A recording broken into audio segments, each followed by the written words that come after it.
But this time we felt that since we are talking about community networks in which women are central to it, but also men, everyone has a part to play. The session now, we just want to discuss what is the role of women in community networks.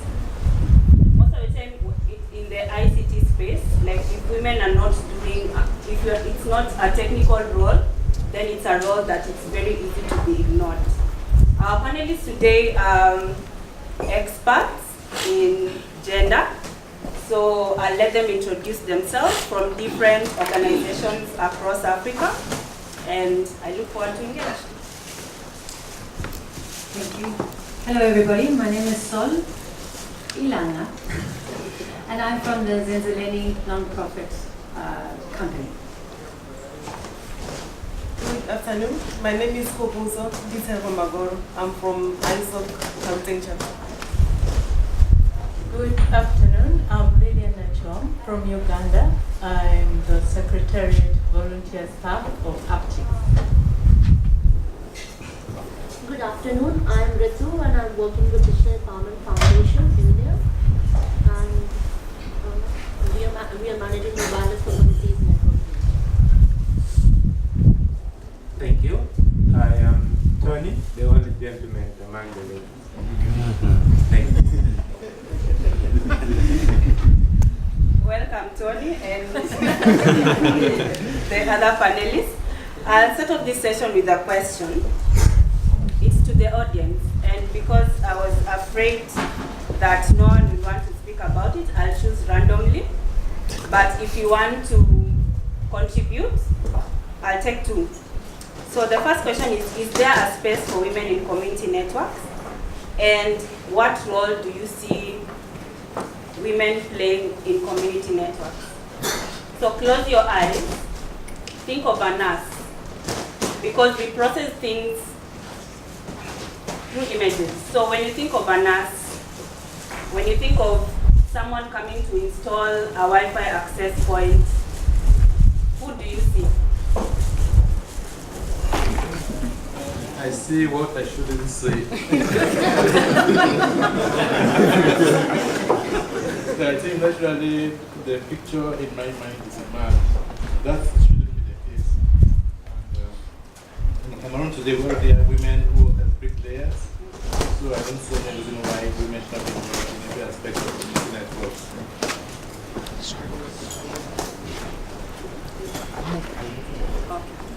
An interesting question. I think also what is always in my mind is a man, but in the case of Matcha Works, we have two ladies who are technicians, but although it's not gender balanced, yeah. Then also at the radio station we have three journalists. Of course, it's common for a lady to be a journalist. Yeah. Thank you. Thank you for you had this hand. I see the role of women more in community engagement, doing more of sensitization. When I close my eyes, this is where I see women somehow. But the technical part, I mean, the lady mounting the python and all. I don't know. Is it because she'll fall off? Is it because of dressing? Maybe? I handed over that accountability to her some time back. She has chosen. I set her free. Did she share what she chose? Like what? Did she share what she chose? Her choice. She chose art, and as a father I thought, you're going to be an artist, you're going to be poor. I didn't say it. In fact, she is more successful than me in raising and looking after money, and I think that is a strong female trait, certainly in this country. The people who save, the people who have to feed children towards the end of the month. The situation is that So I think it's about the social construction, the way we've been brought up. So I think from a tender age, I think girls are brought up to, or prepared to do certain tasks. And then I think men or boys are also brought up, also being prepared to do certain tasks. So it is something that at times it's not even deliberate. It happens unconsciously. Without knowing, you end up ascribing certain traits, certain characteristics in girls, and then also certain characteristics in boys. When you go to school, you'd find that you'd find female teachers teaching English, home economics, those type of subjects. And then you find male teachers teaching physical science, mathematics, and what is normally considered to be the harder subjects. And that, unknowingly to us, it does instill a certain type of thinking in girls to say probably this is difficult for us as girls. And then it also makes boys feel like, okay, being challenged to say, I think if you did it, I can also do it. So I think we've got a long way to go in terms of changing that type of landscape, because it is something that there are certain things that are actually deliberate, but then there are also certain aspects which actually happens without us knowing. So when I look at this and trying to apply in this context, I think we've got an advantage in terms of community networks, because I think in terms of we need to look at issues to do with access and then also issues to do with control. So what we are providing is something that anybody, whether you are male, whether you are female, should have access to. But for that to happen, we also need to look at now the gender dimensions, the cultural dimensions that are within the households, within our communities. So I think all my colleagues have talked about them being part and parcel of being part and parcel of the process of building these community networks. So if we can make sure that women are also there, girls are also there when networks are being built, it's something that's going to be we doing it. And everyone at the end of the day will actually be part and parcel of the process. And then we can look at the issues of access and then control at the end. What do they actually do? So I interviewed some of the Zenzaleni women, both the ones that have been in the project for over 6 years, and then some that have been newer to the project. And I spoke to a range of or ages ranging from 25 to 62. And my list got longer and longer and longer, and I just want to share with you some of what they do. So, they're local researchers. So in our case, part of the essential part of getting Zenzaleni going was research. We've heard that. We built evidence, and we were able to do, to structure things with evidence. It was essential. And this young woman was a translator and a researcher. She said, I sell vouchers on behalf of my brother when he's not there. I put the device to charge, I take the money, I record the date, the cost, the time. Then when people say, oh, it's raining, so there's no power. No, we have a battery, we have the solar. She was giving technical assistance, she was doing the accounting, and she was providing us a person to talk to with those activities. Then I moved on to someone else, a mama, 50 years old, with a micro financing, and she does the managing, the loaning, follow up with payments, then manage those payments and share it between the cooperative. But then not only that, and does she convenes the meetings, she reminds people about the meetings, she takes minutes during the meetings, but then she also cooks for the meetings. She also sells the vouchers and charges the phones. And I asked, well, okay, all that. No, at some point, a male figure was charging the phones, but they got tired of that. Another mama, 60 years old, attend the meetings, make sure that there's decisions. we go shopping, then we cook. I collect the monthly fees. I collect the monthly fees so that we have a microfinancing. I record, I share the money. And I talk to people when they come to the shop. I talk to them about Zenzeleni. I help people put the voucher codes into the phones. I help them load them. I answer their questions.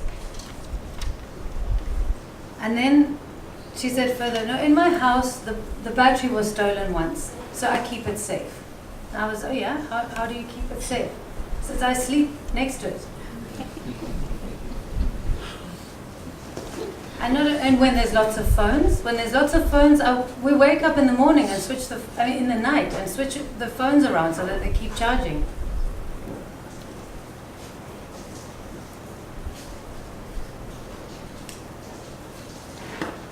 So I said, okay, I was trying to think, I've been to these meetings. So what does a day look like? And I said, okay, 1, I wake up at 6 a.m., I wash, I prepare breakfast for my husband, I get the kids ready to school, I clean and prepare the room of the meeting. I then manage the meeting, take the minutes, cook for everyone, wash up, then I join the meeting again, and I'm the one to follow up for the next meeting on what was talked in the previous meeting. Then I have to go back home and make supper for everybody. Then after supper, I need to clean up the house. And then remember that they're still sleeping next to the batteries and swapping the phones around and so on.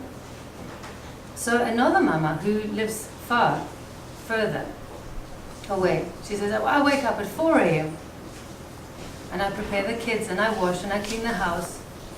At 8 a.m. I leave, and if Jay isn't there to pick me up because he's away, and I've been with Jay picking up, he do pick up people on the way to the meetings, I walk for an hour and a half to 2 hours. I arrive at the meeting, I help set up, I do the meeting, I cook, I wash up, I carry on the meeting. Then I walk another 2 hours back home. Then I have to cook supper for my family. Then I clean the house, then I rest. So I said, okay, when you're not there, who helps you? Yeah, sometimes my children, my husband, my daughter. So what do you think is necessary was my next question. Not just what do you do. And the amount of suggestions were amazing.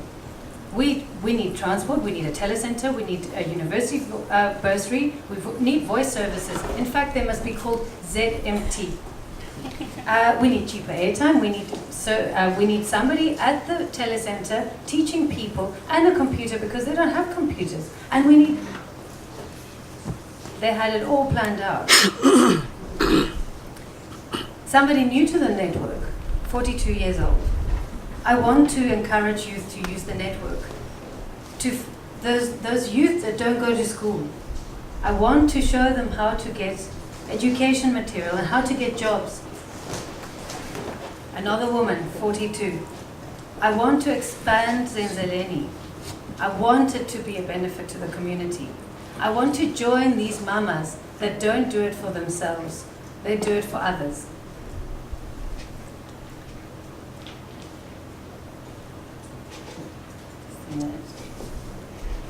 And then I said, okay, what would you like to be doing? Oh, I enjoy the technical work. I want to climb the ladder. I want to configure. And then literally in their words, the assembly, the alignment, install unifiers and light beams. And that was translated from isiXhosa. And others said, I want to inform others about Zenzeleni, and I want to make sure that it's the community first. And they ended with, we are the pillars, we don't give up. And I don't think there's anything else left for me to say.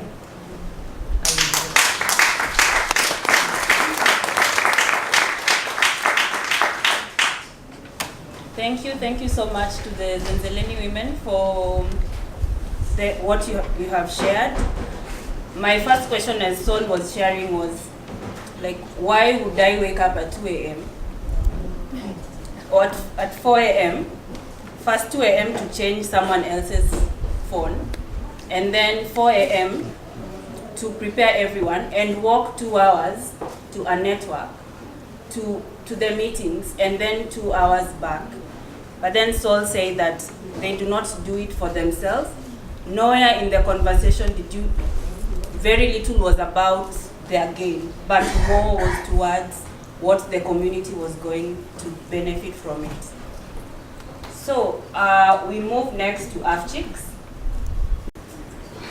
Like we already heard from the audience, the men giving in their views, and then we might have picked something from what Sol said, the issue of the woman having to wake up at 4 a.m., does some cleaning, prepare the kids, maybe take them to school or something.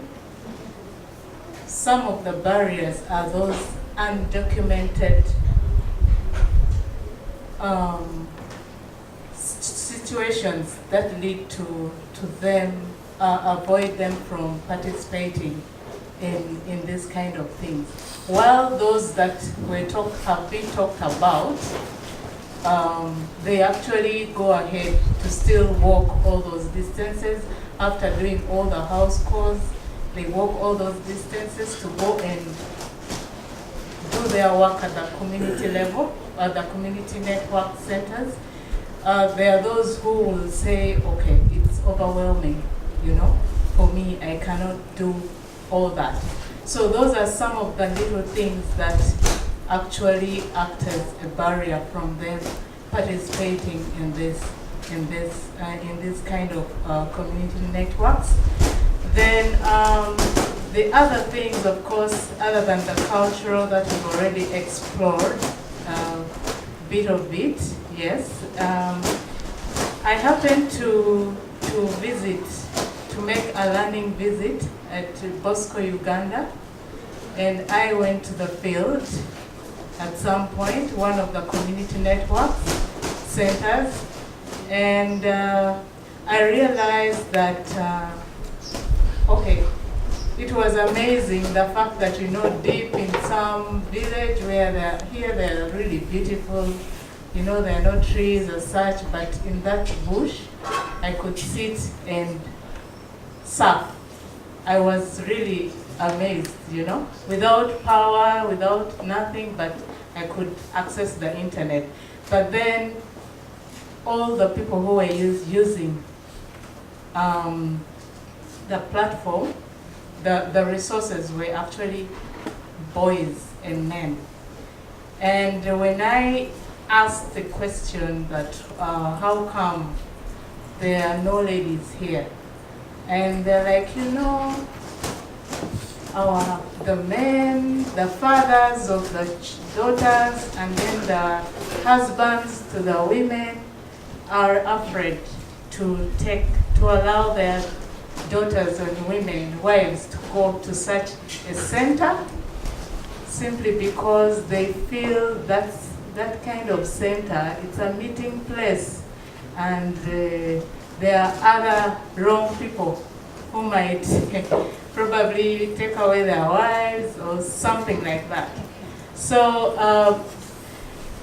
we then say, okay, what can we do for such scenarios, really?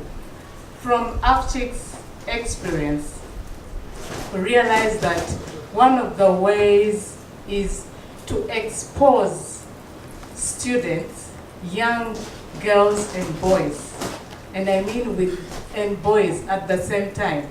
We expose them to a mentorship to remove this kind of mentality that, you know what, the girl is supposed to be this, a boy is supposed to be this, a boy, you're supposed to treat a girl like this. It has to start from a certain age, such that by the time you reach university level, they know that, okay, we are all the same. She can do it, I can also do it. That should we have to really be exposing the children to that. And that's what UpChicks is all about. We provide career mentorship to young students between the age of 9 and 17, 18, just before they join the university, to expose them. Then the other thing is capacity building.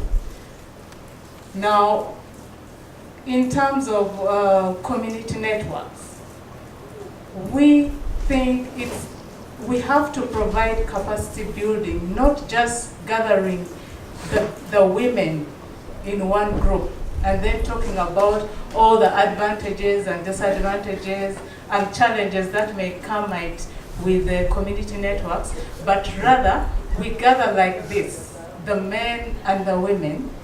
And I think today, of all the meetings that we've had previously discussing about the men, it's my first time to really hear honest opinions from the men.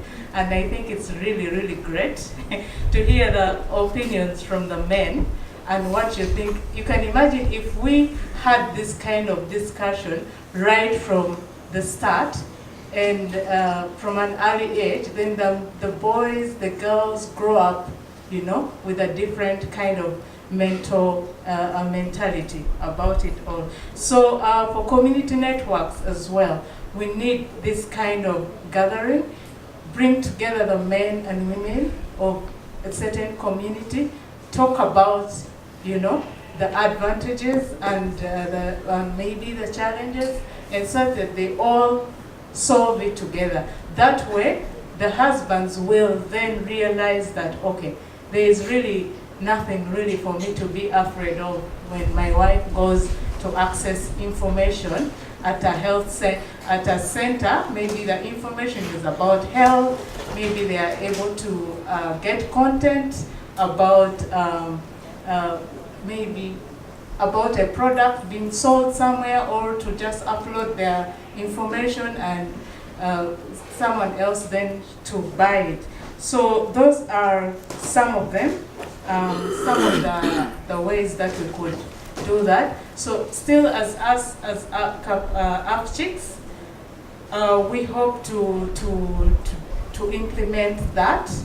Hopefully soon we shall implement that kind of project whereby we shall have women-led community networks set up in a few African countries. Women-led, but the men will be involved.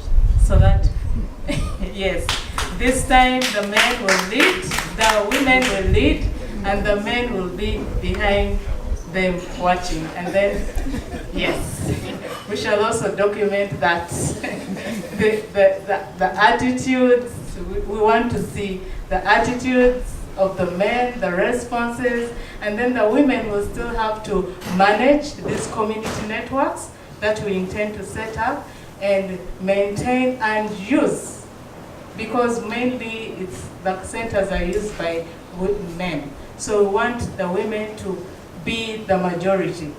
Okay, at least that's our target, to be the majority using it. Thank you.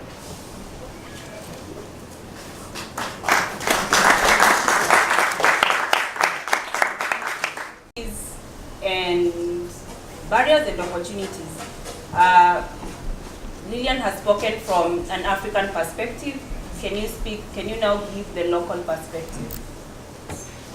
Okay, good afternoon. I'll start with the barriers, and I would like to speak within the rural context because I am a rural girl and I lived the barrier where I schooled up to matric and then I got to university. And when I got there, that was my first time to be exposed to a thing called the computer. So which means when I have to compete with girls from the urban area, my anxiety is not about figuring out how the computer works, but it's my confidence which is affected, because maybe I'm even afraid to ask how to switch it on. So I just pretend like I know. So that is barrier number one. When you're coming from a rural setup, you are already disadvantaged. you know, especially because we don't have universities in our rural setups where we can be able to continue with our studies. So we are forced to leave the villages to go into an urban setup. So where I see the opportunities coming in with community networks is that we can start building the confidence of the rural girl boy and girl child to a point that they don't have to leave the village. Or even when they have to leave the village, they will be starting almost at the same level with the urban, you know, boys and girls. But coming back also in terms of opportunities, I think somebody raised the point to say that women are the pillars. And since we've been here, there's like a conversation around why are we building community networks? What is it that we need to do beyond providing the infrastructure? And I'm saying, ask the women, they'll tell you what needs to be done. Because in an African context, we know that women are running the economy of the village. Women are the ones who are doing the planning. They might be consulting with the husband and with the chief and everyone, but they are the ones who are running the economy. So why do we want to complicate life when it comes to technology? Because they've already proven that they can do it in other sectors. So what we need to do is to open up the space, and I'm happy that in Zenzeleni, it's not all about theory. It's about the practice, and I am like emotional today because I am from a village. I'm in the city of Pretoria. And when we speak about women in technology, there's a perception and a misconception of who is this woman, the woman in technology.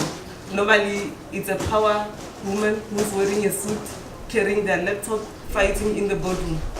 But when you look in this room, we've got women in technology. And these women are not theorizing about technology. They are doing it. And I just want to applaud the women of Mankosi. Because I feel they are changing the narrative. And if they can do it, I believe that their daughters can also do it. So all we need to do is to build their confidence. And that's where AFCHICS South Africa comes in terms of the socialization, as James from Malawi was saying, that sometimes we maintain the stereotypes to say that girl child cannot do it. But who said they cannot do it? Because you didn't ask them. Somebody said women cannot climb the ladder. But Saul told us that in her conversation, somebody said, actually, I would like to climb the ladder. So which means that as men, maybe you need to reflect, don't think for us, because we can think for ourselves. We know what we want to do. So all you have to do is to enable the space and see if we are not capable. But we've already proven the hours that women are waking up 4 o'clock in the morning to prepare for everyone shows that there is capability and resilience. So I believe that women are capable. So we just need to open the space and work with the girl child to a point that when they reach matric, it's no longer about whether girls can do it or not, but it's about, you know what, we are here, and it's a movement for the girls from rural areas across the continent.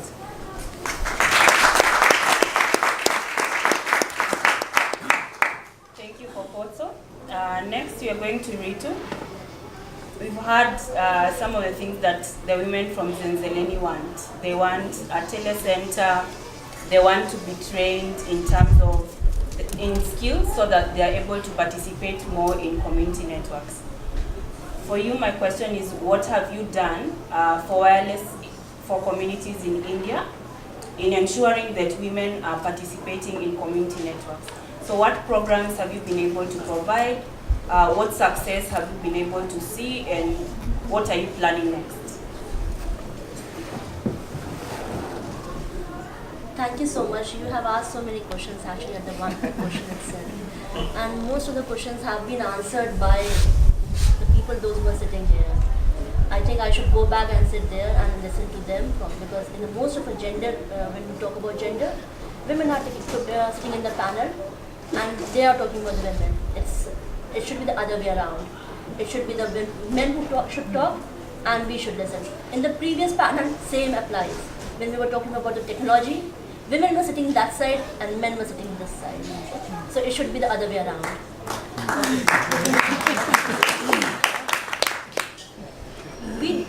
We do not ask what exactly women are doing it, but because we take them for granted that men have been raised like that to protect women, and women have been raised like that they should be protected by men.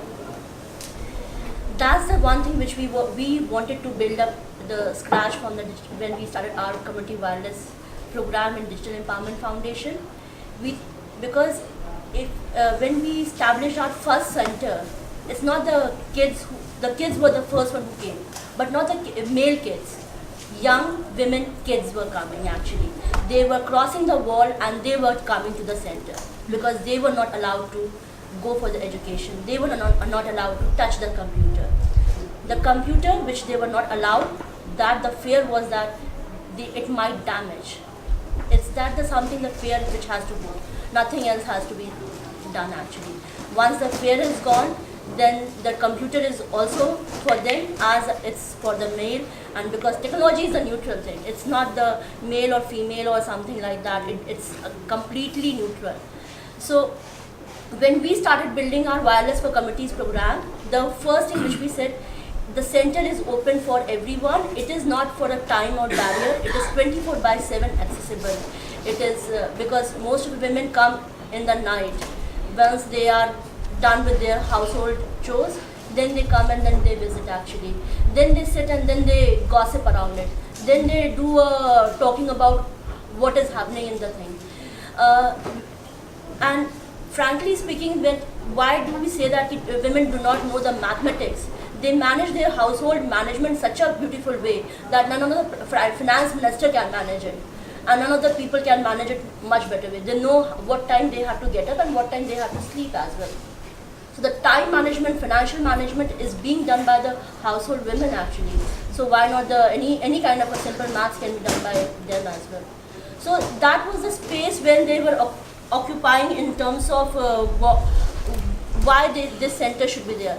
And they were not using the center for learning community networks or nothing. They were not using the technology at all. They were using the space for themselves. They were using the space to be having a safe space where they can talk, where they can learn, and where they can share their daily experiences. We built it in the center.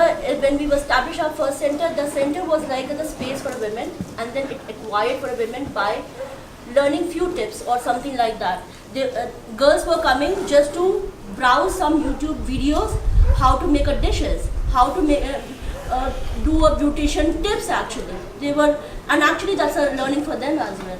They were learning about those things, and then they said, okay, now I want to see how this works actually.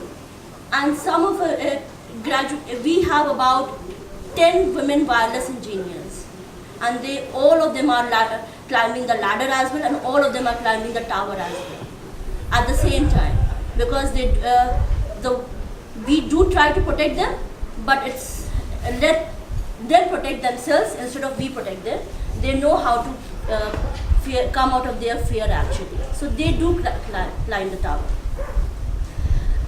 The one thing which when they said, okay, why do I want to climb the tower? Because they want to know how does it work actually. Until unless you will not do it, you can't understand the things.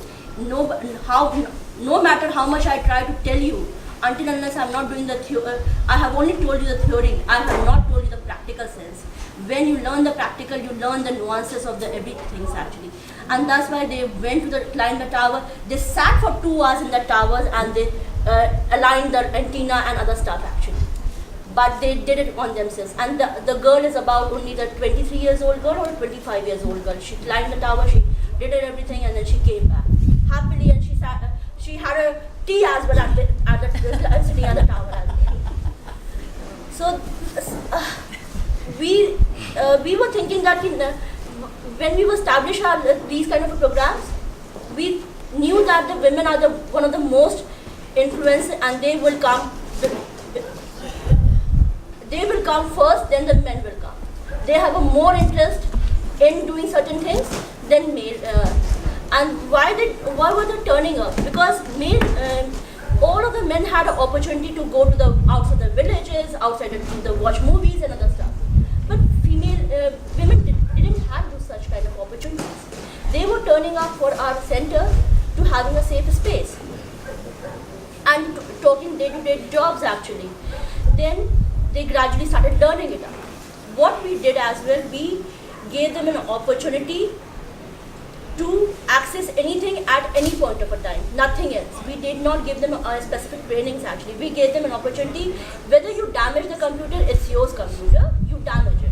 It is a computer where you will damage it and you will rebuild it as well. It doesn't matter whether it's there or damaged, or it doesn't matter whether it's broken as well. First thing what we do, they came out as from their fear of using the technology itself. Second thing what we did, we have given a wireless and these kind of technology to them so that they can build their own enterprises and own e-commerce setups actually.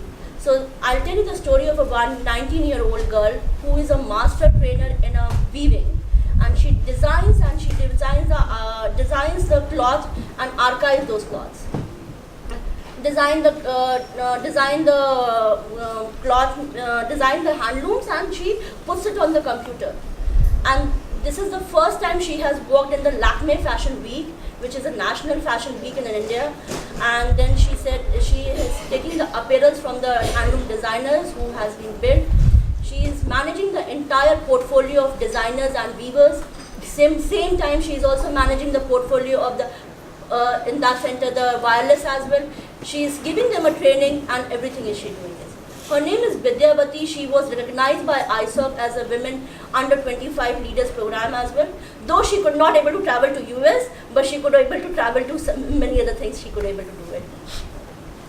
So there are the stories which I want to tell you is not the stories which is inspiring actually.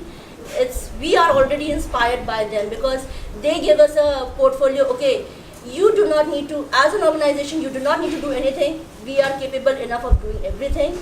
Just give them a hands to explore everything. So either you give them a hand of exploring with the gadgets or something, you give them a hands of exploring the world actually. So that's what we have done. And right now what we are doing is we are trying to create one curriculum so that they can learn those kind of technologies on their own. We are creating, and this is not specifically for women, this is for all people, those who are illiterate or those who learn, because India is the country where we do not educate by read and write, we learn everything by oral. We watch YouTube often then read and write. So everything is on a YouTube basis or on a textual basis or pictorial basis. That's our culture is. So we are creating such kind of a curriculum for them so that they can learn on themselves. And I know some of them, you guys must have heard about Solar Mamas, which is in a barefoot college located in Tilonia, and most of the women from Africa go and learn how to make solar panels, and they come back and they make it here as well. So similarly, we are creating the wireless mamas. So that's the section where women can come and specifically, and they can learn wireless technology on their own. And basically, this technology is learning the language of color coding.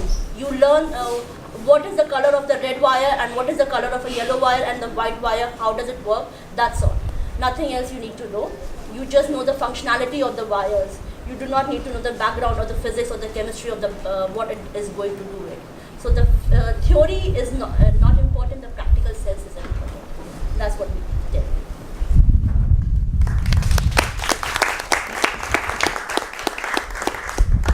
Thank you, Ritu. I would like to read a quote from Nick Bidwell, and this is a research that she did. And it will point to the question that I'd like to ask Tony.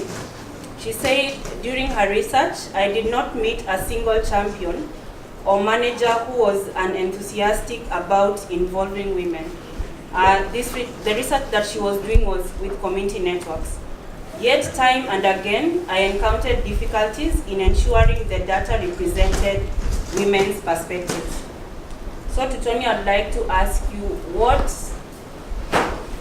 how is Bosco Uganda creating an enabling environment for women?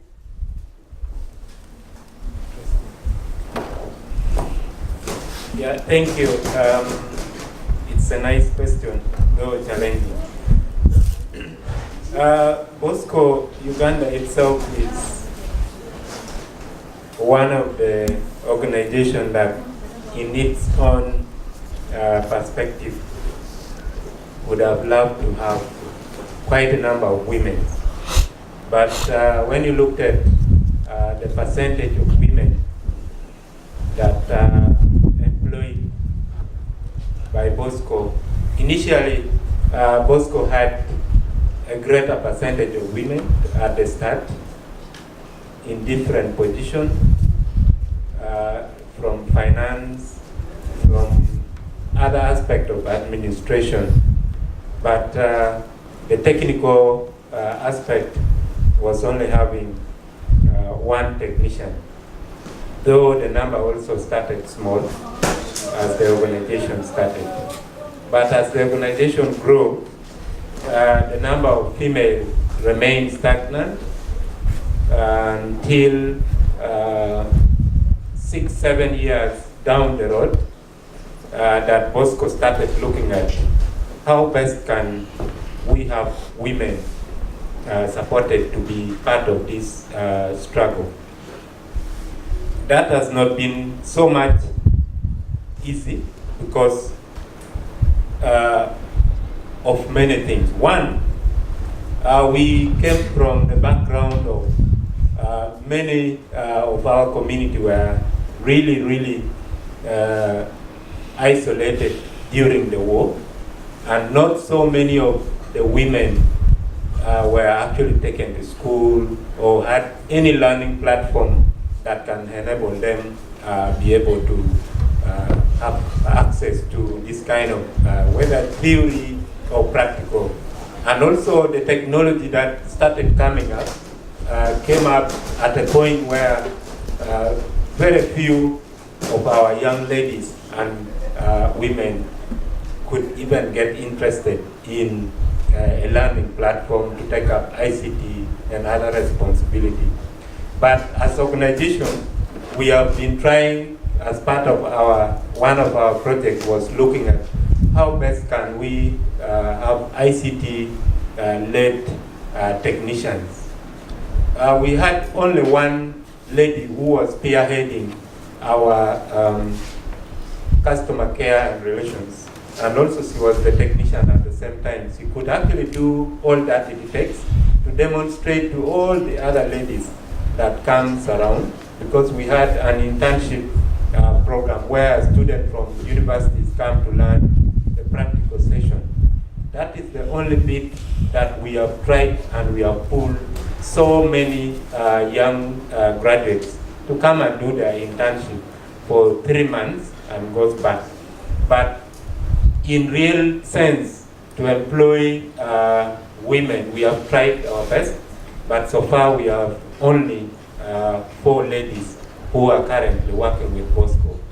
The 5th one unfortunately passed on during childbirth, that she could not actually make it, but I think those who are there are managing with only one of them being a technician.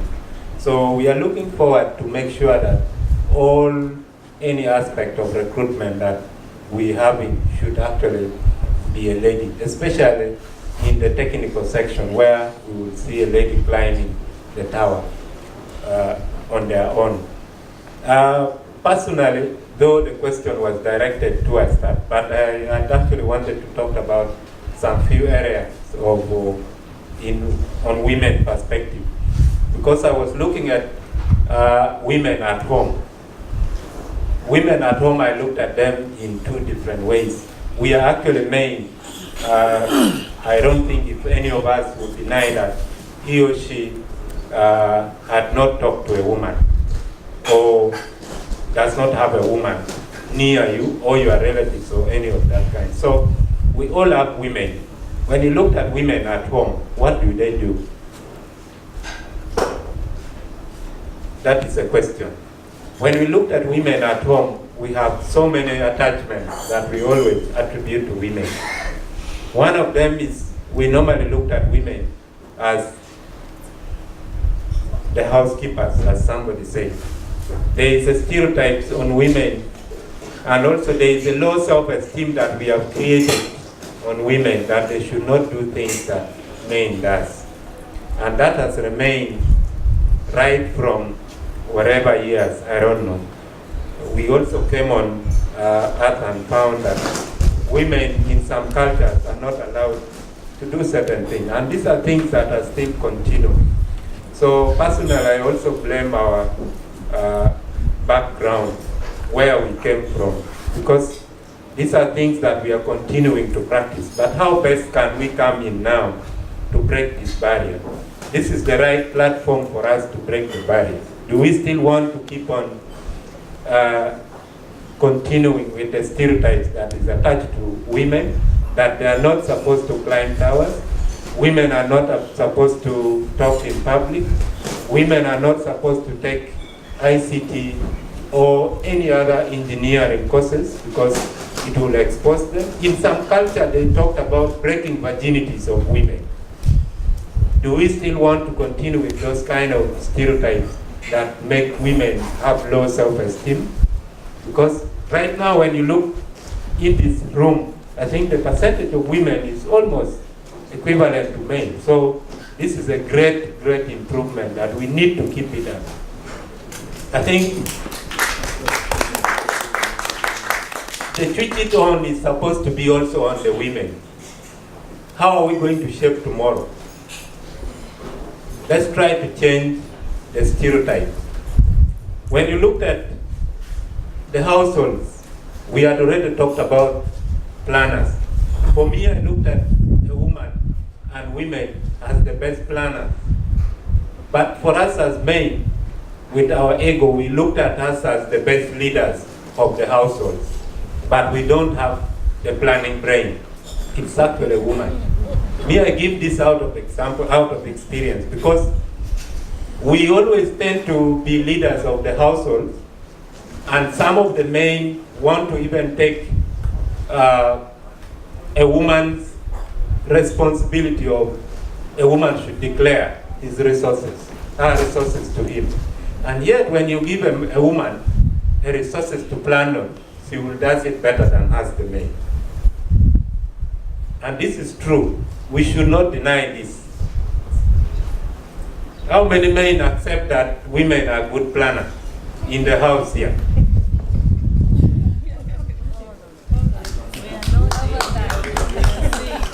Thank you. Yeah, so women are good planners. Though some of them also abuse the planning. No, this is something that happens. Because if they could keep to that, we will have the best planners on earth. Because women can actually do all these other things that are done in the households. They are the one who drives it. We always stand behind them, provide what needs to be done, but women take the lead. And when you look at the cultural practices that are within the different societies, if we come to Zenzeleni community, we have different cultural practices. There are others that actually deprive a woman from coming out as a champion in the community. There are others that actually does not allow a girl child to go to school. So these are things that happen throughout. And there are also others that does not allow a woman to practice certain things.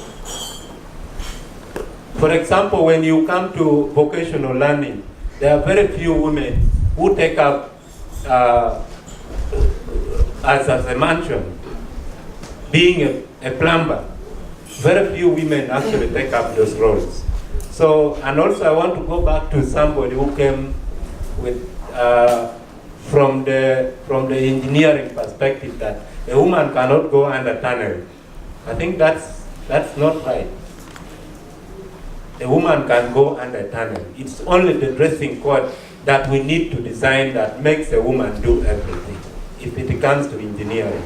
Because a woman can also kneel down, a woman can also scroll, a woman can be able to dig. In some culture they said women should not dig graves.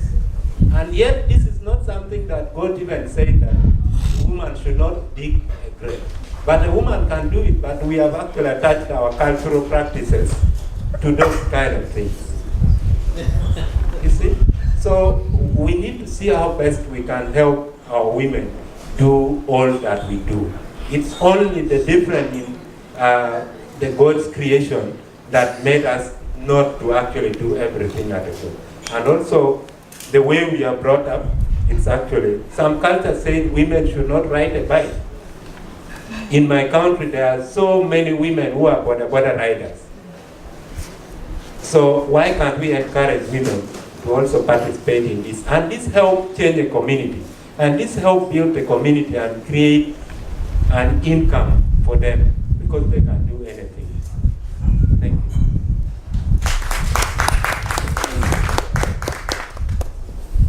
Thank you, Tony.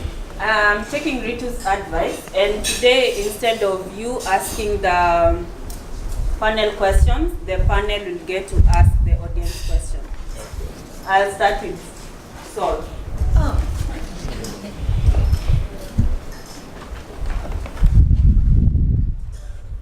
So tempted to say lots of things, but I'll resist. I